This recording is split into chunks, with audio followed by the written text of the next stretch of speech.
And we are live. Well, I am live. Welcome back to On the King's Dime. Got a solo cast for you tonight. Wrap up the New Zealand double game week. We've got 2 away games versus New Zealand to talk about tonight on the King's Dime. Andy's out there. He's doing some training courses for work, so he's not going to be back until the next round starts. I'm going to do this one solo, break down both of these games, talk a little bit about playing New Zealand back in New Zealand, and good on the Breakers for having some home games. It was good to see them get their home fans involved. They were fired up in the first game, and then we were able to snatch away the second game.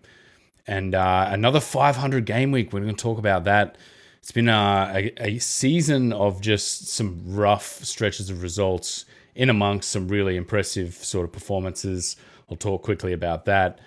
And preview, we got Perth and United coming up this game week, another quickfire game week, another Thursday night game. So I'll wrap that a little bit. I'll talk a little bit about that, previewing some of that game. But as always, you can like and subscribe. We are on Facebook Live right now. We put these up on YouTube as well. We're doing some YouTube content as well every now and then. So make sure you go over there and subscribe to YouTube for more content. And then if you want to listen to us in audio form, I think last time I was doing some solo stuff, I said I wasn't going to put the audio up. I ended up putting up the audio anyway.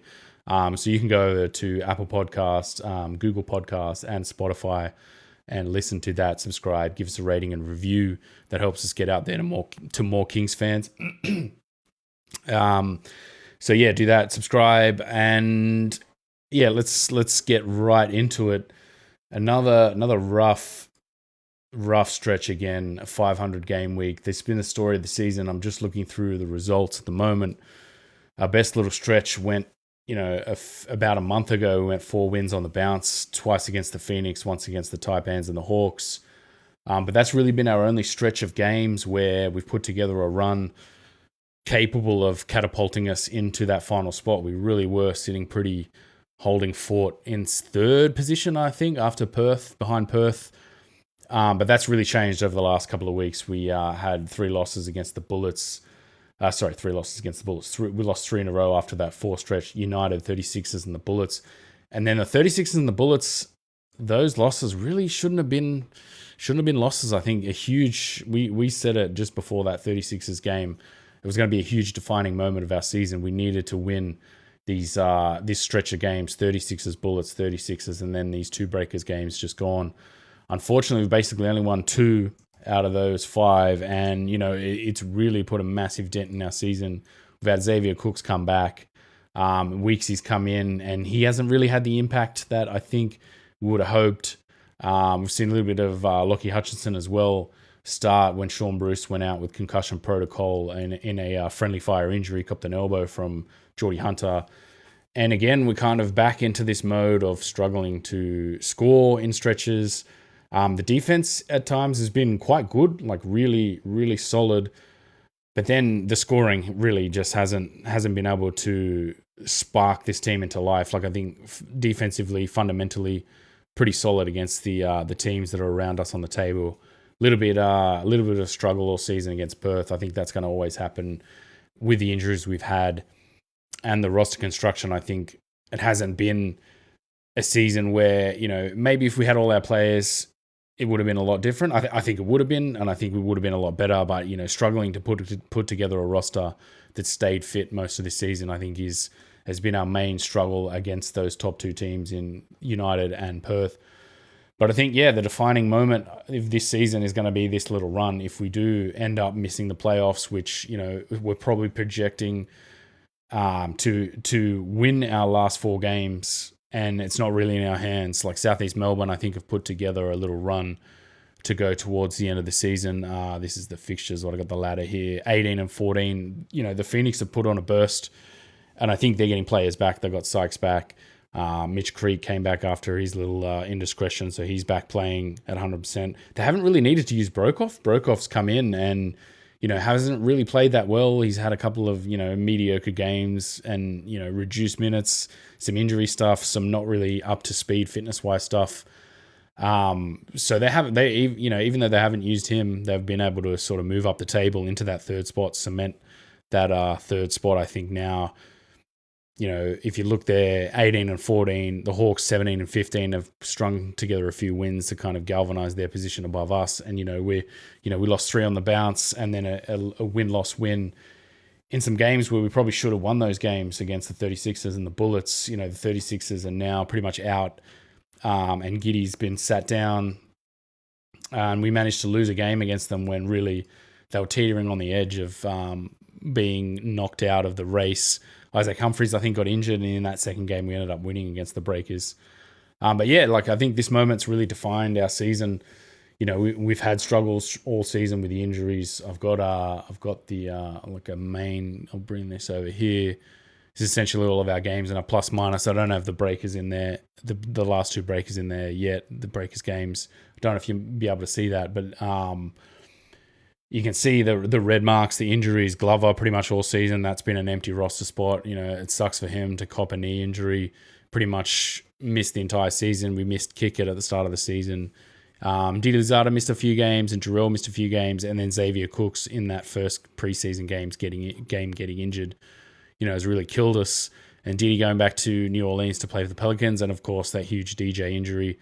So again, a season where we can't sit here and go, it's a disappointing season, disappointing stuff. This, I think you got to look at some perspective and sort of say, maybe if we were fit, you'd look at what we were doing, and if we were fit, losing these games in crucial moments and, having pretty much a 500 season, you would probably say, okay, that's a bit disappointing. Some new roster stuff, new coach. He's leaving at the end of the season as well. So there's that to sort of take into account. I think it's a huge gamble for him to sort of announce that he's leaving, and then for our team basically to, galvanize. Let's win let's get into the playoffs. And I think that could have gone, either way. I don't look at this team and go, what's going to galvanize this team? The coach being like, yeah, I'm out at the end of the season, so have a good time, lads. At the same time, I think this team in general shown enough character fundamentally as a unit to play through the kind of adversity they have. So I think they definitely get some points in that respect for the fact that we haven't just, gone to sleep and let this season sort of take over, like the injury-plagued season sort of take over and really define what we've done this season. I think it's definitely been an admirable struggle, even though it has been a struggle. The first game against New Zealand, it was great to see. I wanted to chat just quickly. It was great to see New Zealand being able to go home and get some games at home. It must have been a massive struggle for them to play pretty much the entire season. I think it was 27 games. What do they play? 4 at home, or maybe 5 at home now. You look there, they've played 31 games. To play 27 games, spend around 6 months of the season, or about 5 months of the season in another country, it's a huge, huge ask. And I think looking at the wins they've had at home, they beat us, they lost against us, and I think they won tonight. They played some decent basketball. It's not been the worst stuff to watch. And who's to say if they had home court advantage this season, maybe they might have done a little bit better than 10 and 21. I think, it was a struggle. It was a sort of unusual thing to see Cairns fall out of the mix. Cam Oliver going overseas to get that 10-day in Houston, basically when their season was over. For them to go 7 and 25 this season was a bit of a shock. And Adelaide having it, decent team, decent start to the season, looking like dark horses, and then, ending up at the moment they're 13 and 20. It's been a bit of a struggle for them. Brisbane with a little bit of a retooled roster, and then their coach is leaving. I think for where we sit at the moment, it's an admirable position in the grand scheme of things, but I don't think we're really playing the best basketball that we possibly can, and that's probably due to injuries and the roster upheaval and, betting in a new coach, which is all going to change at the end of the year anyway. So this first New Zealand game was a loss. I'll just bring up the box score. It was 89-81. I didn't realize, it was in New Zealand. Well, I knew it was in New Zealand, but I turned it on at 8 o'clock thinking, oh yeah, no, the game's probably about 20 minutes in. I'll just start it from the start. The game was over. It's like, oh, whoops, it was in New Zealand. It was an early tip. And I'm also wondering, was that Thursday? I think that was a Thursday tip, the 20th. What are we looking at? Just opening up my calendar. I feel like we're playing a lot of Thursday games. 20th was a Thursday, and then we've got another Thursday coming up. I don't know if these midweek games are really helping us. They're kind of coming thick and fast. They're blasting us with a few sort of midweek games. I wonder how much of an effect that's having on us. Maybe it's nothing to play on a weekend. It's probably a different thing, and get those 5 days of rest, 5 days to kind of bed in your training through the week, and then have a plan to come up with something to play on a weekend night. I'm wondering if these Thursday plus the weekend is having a bit of an effect. I think we definitely had an issue. We've talked about it on this podcast before, where this bubble system just spewed out a whole bunch of games, and I think it messed a few teams up where they were playing all these games in a huge hit, and then it slowed down a little bit, and then some more games are coming in a huge hit, and then it slowed down again. I think some of these teams have kind of gotten used to playing, 6 days off, and then a couple of games, and then 5 days off and a couple of games. Definitely think the rhythm being disrupted this season has kind of hampered a couple of these teams that were flying to start the season. But 89-81, I don't know if you guys can see that out there. I can see that on my screen, but I didn't actually watch this game in full, so I'm just going to watch the highlights. Oops. I'm just going to put the highlights on here and just sort of watch through. I did see that Geordie backdoor where basically, the game on the line, poor old Geordie underneath the basket, lets one go backdoor. And it's kind of the highs and lows of Geordie. He's like, Geordie, come on, mate. But another Jarrell game where, he has a solid night. We kind of waste that. Geez, that was a big chuck. And then Levi Randolph for the Breakers had a really good night as well. I think I've got the box score under there, but Casper, a little bit of over dribbling. The workload on Casper this season has just been immense. It's been sort of huge. Brad Newley cut. Nice floater game. Newley's kind of struggled a little bit at the rim the last couple of weeks. That's really sort of died. I think, he definitely has the license to kind of just get to the hoop the entire time. Delaney. Of course, Delaney. I think he had a great night as well. I think he had 26, 27 points. A 35% three-point shooter ends up hitting a bunch of threes against us. I think that sort of happened to us a couple of times this season. Casper here, little hezzy, and then a chuck. When those go down, they look great, and you go, he's on. But when they don't go down, those are not great shots. Jarrell getting rinsed downhill. I think there's been a little bit too much of that, without that elite rim protector. Jarrell's kind of been caught on an island a few times. You see there, he doesn't know who to guard. And then Delaney pretty much getting, how many times, again, we've seen that again where, a guy just goes past Jarrell and finishes at the rim. Flop warning under the basket, I saw that.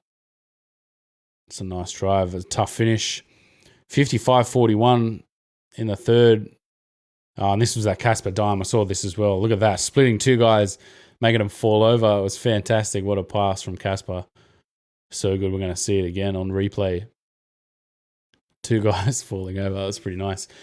But again, too far down. Gets him off his feet. Eesh, struggling. I think that's kind of defined Jarrell's season. Offensively, he's been really silky, really smooth. But defensively, I think he struggled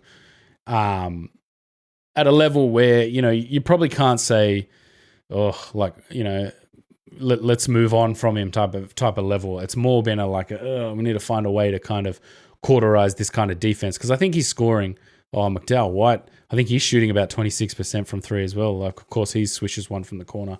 I think finding a way to cauterize Jarrell, next season, get that elite rim protector in, sort of move a guy like Kick It On and get somebody in there who can play defense on the rim is going to be a really important factor. And that was a nice no-look dime from Casper, from Cooks. Jarrell, what are we down? We're down 18 at this point in the fourth. Nice block. It's good to see us battle back.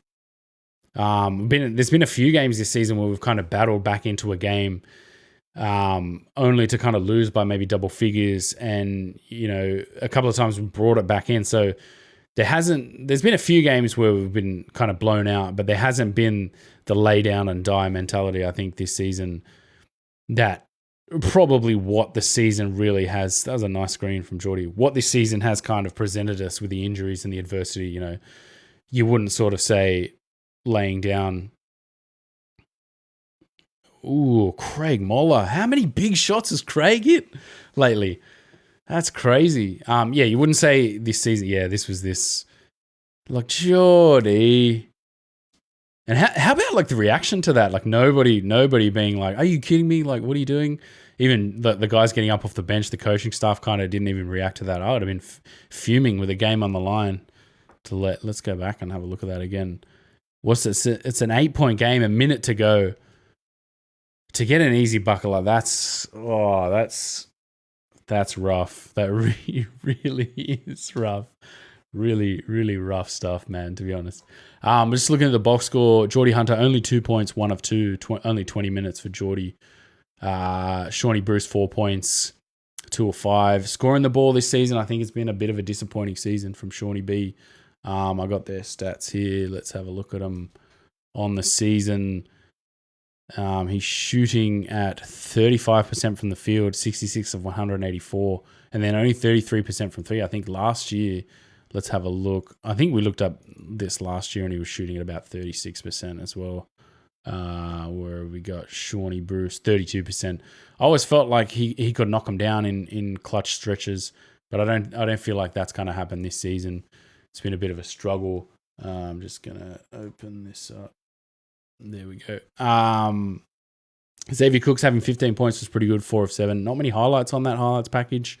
4 of 6 from 2, 7 of 7 from the line. So getting to the line, been pretty solid this season. We haven't had guys that have predominantly gotten to the line at a high clip, at a high pace. You know, we've been a team basically that's kind of been fouled at the line, and then our guys don't get free throws. I feel like this season, New Zealand kind of feel like a little bit of that as well, the same as Cairns. And then Jarrell, 32 minutes, 18 points, 7 of 13, a big night from him, 7 of 10. And another night where, you know, an 18-point game where he looks good and we waste it with a loss. 6 rebounds as well to go with that.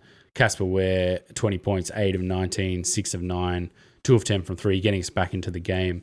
4 rebounds, 6 turnovers in that with only 3 assists, so that's a bit of a struggle.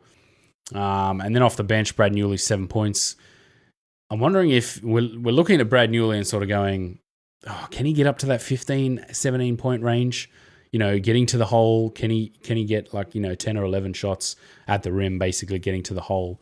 I think that's been a big issue this season. If he's in this second unit and he's coming off the bench, you kind of want him just get the ball and go. Like, I don't care. Like, everyone get out of his way. Just get the ball to Brad and get him to go. I don't think we've seen enough of that this season. He's been shooting these 3 balls, you know, dawdling the ball up the court a little bit, getting stuck in the half court, like having to, you know, we saw that where he kind of, you know, passed it off and then had to pass it again. Shawnee Bruce had to, you know, initiate a dribble and give it to him on the cut as well. So I think there's been a little bit too much of that. And then Craig Moller's only basket was a 3, that clutch 3, 1 of 2. And again, a little bit of a black hole on offense this season. But at the same time, defensively, grabbing boards. And in general, I think a glue guy, like we've said a few times this season, a glue guy with nothing to glue together, basically. And that's been the story of the season. Tommy Vodanovic, 4 points off the bench. None of 1 from 3. He's been shooting the 3 ball this season, so he kind of struggled. And then Daniel Kickett, 8 points, 3 of 8, 1 of 3 from 2, and then 2 of 5 from 3. The more and more he's kind of chucked the ball from 3, the more he hasn't looked like making them, which has been a bit of a, you know, a way we scored last year, a little under the radar scoring punch was him coming off the bench and shooting 3s. And he did that at quite a solid clip last season. He's only shooting 32% from 3. And I think career-wise, that's kind of one of his worst seasons is that 32%. They don't have extensive stats, but yeah, I think he's been generally a 50, 40, 90 guy. And for him to be shooting around 32%, like that's, you know, a real struggle on 17 of 52. But all in all, pretty rubbish loss. I think we needed to get that first win. It's understandable the Breakers came out with a big home crowd. Yeah, they were fired up, shot 49%. I think I said in last week's episode, you know, and on the back of a raucous crowd shooting 30%, the Breakers win. They ended up shooting 49%, and then 51% from 3, pretty solid night. You know, on a night where basically Finn Delaney, you know, a 32% 3-point shooter goes 4 of 7, like, yeah, thanks. And Willie McDowell White gets 2 of 5, you know. That's a brutalizer, basically. Like looking at their stats, New Zealand stats, basically, Finn Delaney 34 on 34%, 35% pretty much on five attempts a game, and then McDowell White 29% on 4 makes. Like, you know, for them to beat us in a 3-point shooting night, that's a tough pill to swallow, an absolute tough pill to swallow. And then they've got a couple of really good sort of ISO scorers in the Webster brothers. Which hurts, man. Those two, I think, are bucket getters. And then when you kind of look down our roster past Hunter and past, you know, Bruce and these other guys, you kind of look at our roster and go, not many bucket getters there. That you can't get there's no guy where you're just like, right, you are coming off the bench and you're just getting buckets. You're just going out there getting buckets. And that's been another thing this season, I think, supplementing this team with bucket getters. Although, you know, missing DJ and Diddy going, and then Glover probably might have been one of those bucket getters if he had stayed healthy this season. You know, a real struggle, to be honest. And I think I might throw to the second game. I've got it up here. I did watch this live. A forgettable game in a win, you know, at a time when my little one was going to bed. So I've got to, you know, kind of have one eye on the game. I haven't had a chance to rewatch that. Xavier Cooks inside. I think Xavier Cooks has definitely given us that punch and shown us kind of what we've missed. He can guard the 2 to 5, and then give us a little bit of a scoring punch as well. A solid defense from Geordie. He wasn't able to block that shot. I noticed Weeksy came off the bench real quick in this game. I think he only ended up playing a few minutes as well, 6 or 7 minutes, which it's kind of been strange. You would think, with that game where Shawnee Bruce went down, you would have thought Weeksy would have just come out and just, like, you know, just fire it, dial up some points, get this team sped up. But, you know, he hasn't really had the kind of impact. Shawnee foul line jumper. There hasn't been enough of that. Shawnee Bruce creating a shot, creating a bucket. He has shot the ball at the elbow quite well this season, so I'm surprised he hasn't sort of got some buckets. That's a nice pass. Jarrell cutting. That high action kind of has been few and far between, you know, the pass out to the wing. And then, you know, an inside entry cut pass. It's a nice drive from Caspar. Ooh, double teaming, kick it in the post. Crazy. Jarrell, nice finish. Noticeably, Jarrell too doesn't get much of the line. He doesn't get to the line very often. You know, he plays through a lot of contact. Again, a lot of contact. Finishing with the right, tough finish. Ooh, baseline. Oh, Willie McDowell White. Oh, rough. Third quarter. Iverson, a little over the back action. Ooh, Casper with the fumble. Finds Jarrell for the dunk. It's nice. Just pick and roll with Geordie. Nice. Oh, that was that sweet dunk from Geordie too. You know, the highs and lows of Geordie, basically, where, you know, he has this sweet poster, you know, and then in another game, he's basically letting a guy go backdoor where he doesn't see him. So I think, although he has had a great season, I think he's had definitely an improved season and an admirable season. There's still these holes in his game that, for him being basically a senior member, having to come out and play as a starter and play 25, 30 minutes a game, I think it's definitely been a scenario where he hasn't been ready this season. Oop. Jarrell again on the drive. See, a lot of heavy contact downhill. You know, some of the stars get that call in this league. Craig Moller again with the 3. Huge. Another huge bucket. Fourth quarter. He's come up with some massive buckets this season. Oh, another very short. Ends up getting an and one there. How many times have we seen like that, this being given basically as an offensive foul? And that's definitely a foul underneath from Delaney. Up here, Geordie versus Iverson. Ooh, travel.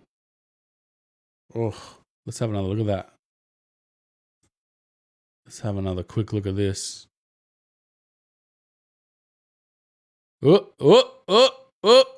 Shuffling of the feet there, you know, swallow the whistle on that one.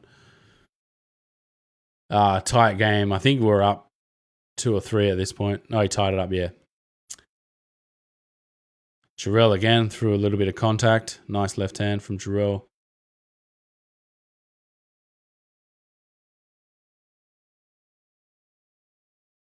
And this absolute chuck from Webster, that was crazy. Sitting there going, oh God, I'm glad there was only 4.2 seconds on the clock there. Because that, if that's 10 seconds to go, that could make it a game. And that went down hard too. That was absolutely pure. But again, we nearly made that. A huge win. Basically, in the circumstances of this season, really being almost in free fall, like really, to be honest, over the 5 games, pretty much being in free fall. For us to get that win was huge. But in the context of this 5-game series, to come out of that with 3 losses, 2 wins is a really disappointing stretch. I think the Bullets were definitely beatable, and both those 36ers games, they should have definitely been a beatable team in which we won those games, but we ended up basically making that a 500 lot of 2 games, and then this New Zealand was 500 2 games.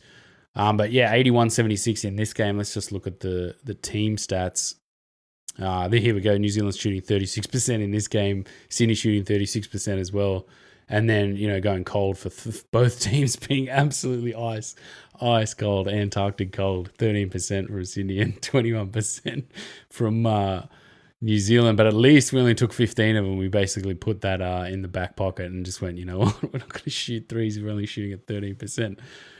Pretty crazy stuff. But also good to see us pull out a win where, we're not shooting the 3 ball that well. Casper 0 of 5. Cooks 1 of 2. Shawnee Bruce didn't hit one. Weeksy didn't hit one. Craig hits that massive one basically in the clutch. DK couldn't hit one. Tommy V didn't even take a single shot. His powers are kind of diminished over the last couple of weeks as well. But yeah, Geordie 14 points. Did he end up fouling it? No, I don't think he fouled out. I think he might have fouled out in the other game. 2 of 7. Shawnee Bruce 5 points. 1 of 4. Xavier Cooks 2 of 8. 7 points for him. 7 rebounds, though. I thought he played quite well. He's definitely, a couple of weeks away from, being match ready, being in that zone he was in. Because he was in a super rich vein of form last season. Really, we got him coming off that Euro season. I'm pretty sure he came right out of that Euro season to the Kings and hit the ground running. Like basically just became, you can guard 1 to 5, play the glue guy, play the choker down low, handle the ball if you need to a little bit, shoot it.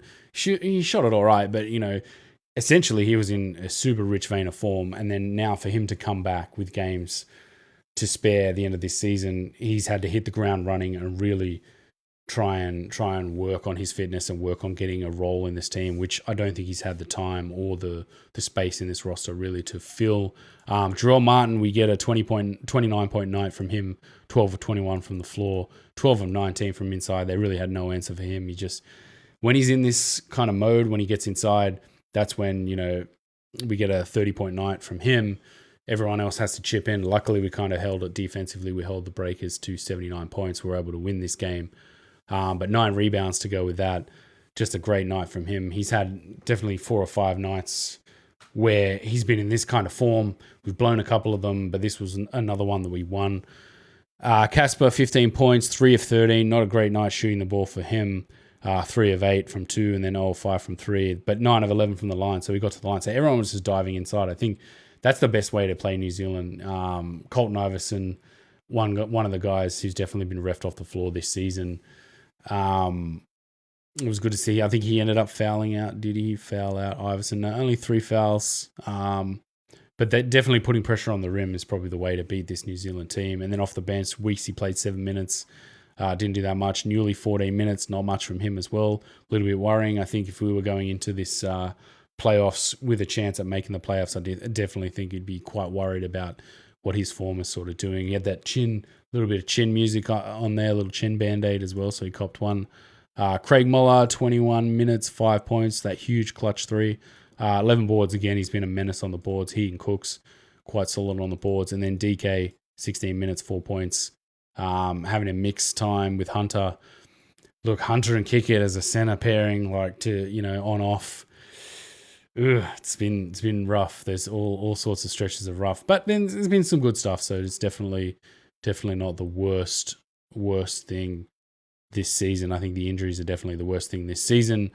So that's basically the two games. I'm not going to rabbit on too much longer. I am going to do our my 3-2-1. I'll get Andy's 3-2-1 as well at a later time. Put those in for the first game. Let's go.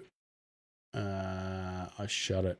Let's go Jarrell for 3, Casper for 2, and then Moller, I think, for 1 in both games. Then obviously Jarrell in this one and Ware. So let's go Jarrell, Ware, Moller, 3-2-1 in both games. Moller. Yeah, so rough, man. Another 500 game. Like some of these 500, looking through it, a loss win against. No, we had 2 wins in 14 and 15. We had 2 losses in round 13. We had a loss win in round 12. Loss win in round 18. Win-loss in round 5, and then 2 losses in round 3. So a lot of these double game weeks, basically, at 500 or basically double losses, which has been one of the main factors in torpedoing our season. But yeah, I'll quickly do my tips for this week, and then I'll get out of here. Actually, I might talk a little bit about Perth and Melbourne coming up, because that's also huge. Cairns is at home to the Bullets, so I'm going to go with the Bullets. The Cats is at home to the Kings. Cats are at home to the Kings. I'm going Kings. We're going to finally break that hoodoo. And the Kings lose by 21 against Perth. Cotton's out, so man, I feel Kings might end the season. Perth, laying down a little bit. I might talk about that in a minute. New Zealand at home to the Hawks. I'm going the New Zealand Breakers at home. They're hot. We need them to beat the Hawks as well. Basically, if we're going to have any chance of getting into this finals. I'm just going to bring up the table. Southeast Melbourne at home to Cairns. I'm going with Southeast Melbourne. I think they're locked in, cemented, putting together a nice little run too to end this season. We caught them at a nice time. A few wins for us. The Kings are then at home to United. I'm going with the Kings. We need to win that game. Basically, we didn't do the heavy lifting. Now we've got to beat Melbourne. Melbourne are going to be hungry. They're going to want to win this game. But at the same time, I can see them taking a night off. They're going to have to be in Queensland. They're in quarantine at the moment, or they've been moved. Basically, Melbourne's about to go into lockdown, or maybe they are in lockdown. I'm not 100% sure. But that's going to be an interesting aspect for them. A little bit of disruption going into the playoffs. They're definitely, I think, the best team in this league, and they're definitely shown it. Up there with Perth, you probably can't split them. But yeah, a rough stretch here in this game week. The Hawks are at home to Adelaide. I'm going with the Hawks. New Zealand are at home to Brisbane. I'm going with New Zealand in that game. I'm just going to double check I wrote that down right, did I? New Zealand, Brisbane. I'm going with New Zealand. I think they're going to finish this season red hot being at home. And then United at home to Cairns. I'm going with United. So that rounds out the tipping. Now, this Perth game, no Bryce Cotton. He's got a hematoma in his leg. They labelled it. I saw someone on Facebook going, "Oh, it's just a corky, mate. Like, why don't you just say it's a corky?" Interesting. He's going to miss the end of the season, so I'm wondering going into that playoffs how he's going to look, whether he's going to be a little bit rusty going into those playoffs. But I think this changes the way Perth line up, obviously. If you look at they ended up beating the Taipans. And then did they play a second game? Yeah, they beat the Adelaide 36ers, only scoring 76 points. I watched a little bit of that game, and it's a lot of fireballs from Toddy Blanchfield. I'm just going to bring up the box score. The Adelaide team, at the moment, there's nothing for them to play for. In terms of the matchup with Perth, yeah, that's right. Mitch Norton had 19 points. He had a crazy night. They're going to have to get some scoring out of him, 19 points. And then Mooney again, another double-double. Did he? No, yeah, another double-double, Mr. Double-double. But essentially, they've got to get a buy-in from Steindl. Hasn't shot the ball that well this season. They started Travers. I think there was no Wagstaff. Oh, no, Wagstaff played in this game. And then Toddy Blanchfield, 2 of 7 from 3. I think they're going to struggle to shoot threes. Without Cotton, I think the spacing that he gets really kind of dictates the way they play. Like the more downhill you get caught in, the more off the screens you get caught in, the more space you get, the more kind of the court sort of opens up for Mooney to then, like, you slot in these little daggers of Mooney basically getting the spacing, and then once, as a team you collapse on Mooney, then it just reopens the space for Cotton again. And then they've got a few guys in Norton and Wagstaff who kind of like to get into these areas where it's just, they dagger, they make these line drives to the hoop, they dagger inside. Steindl, who hasn't been shooting the three ball that well, look for him to just come out and have a crazy night. I think he was shooting it at like 26%, something just absolutely awful. And then he came out and had a crazy night the other night, really upped his 3-point percentage. Looking at it here, Mooney's shooting at 54%. That's crazy. Steindl is shooting at 30%. I'm sure he was under 30% at one point there. He's raised it up a little bit.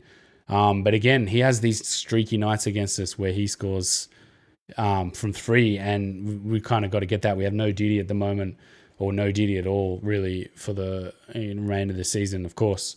But, we don't have that to throw at him. And then look for Blanchfield to fire away as well.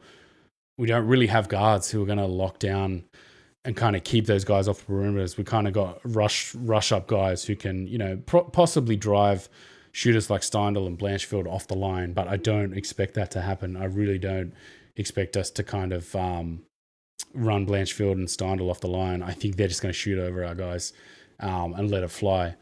And then they're going to have to go to Mooney, and then Mooney against Hunter and Vodanovic and kick it. That's a huge, huge battle. Look for him to kind of feed Mooney and Magnay as well. A tough ask again. And I think, our guys have shown, in Hunter and Vodanovic, they've both shown they're up for it this season. So you get these stretches of they're working hard, they're playing hard, they have rhythm and momentum plays that give them a lift, give the team a lift. But there's also been these stretches where these guys just get refed off the floor, and that's happened a few times against Perth.